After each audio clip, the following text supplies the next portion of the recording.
Pinahinto ni Nitz si Garcia sa 5 rounds para mapanatili ang korona.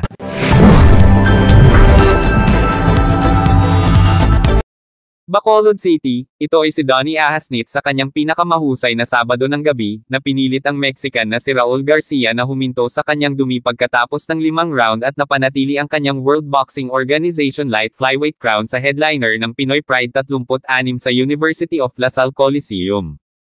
Natupad ang kanyang pangako na maghaharap ng isang mahusay na pagganap sa harap ng kanyang mga kaprobinsya. Si Nitz ay napatunayang napakahusay at makapangyarihan para kay Garcia, na naging ika-15 Mexican na biktima ng Filipino, kasama ang kanyang kambal na kapatid na si Ramon Garcia Hireley sa parehong lugar noong 2011.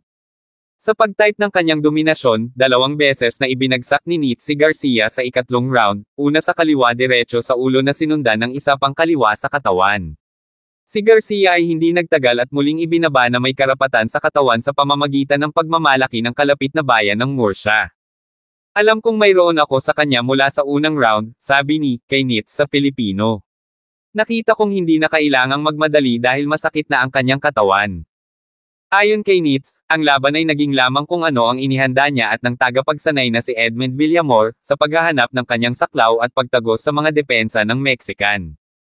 Itinaas ng 34 anyos na si Nitz, ang longest reigning Filipino world champion sa 8 taon, ang kanyang record sa 38-4 na may 21 knockouts habang hinela pababa si Jimenez, ang dating International Boxing Federation at WBO minimum weight titleist, sa 36-41, 22 KO. Hindi nakayanin ng Nitz, barrage at matukoy ang mga suntok, hindi sinagot ni Garcia ang 6th round bell. Ako ay napakasaya, sabi ni Nitz, na nagpasalamat sa kapasidad ng karamihan na kasama ang kanyang mga pamilya at mga kaprobinsya.